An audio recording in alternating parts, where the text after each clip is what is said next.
Pasukan Houthi Yaman dan Irak menghujani kapal Israel dengan rudal pada Kamis 6 Juni 2024.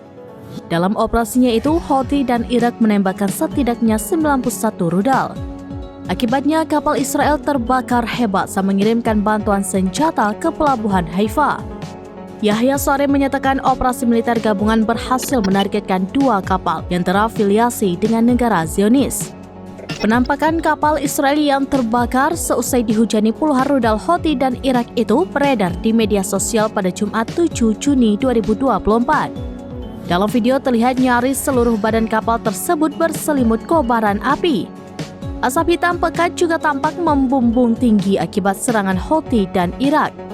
Dilansir dari Arab News, hal itu juga telah dikonfirmasi oleh pemimpin milisi Houthi Yaman, Abdul Malik Al-Houthi.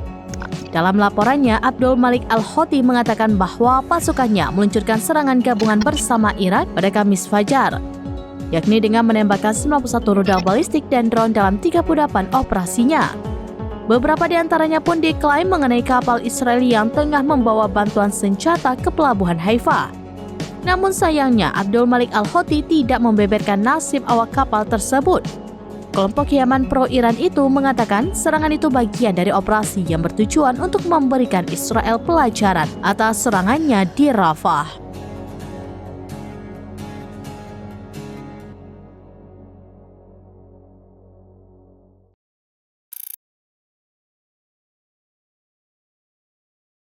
Download Tribun X sekarang, menghadirkan lokal menjadi Indonesia.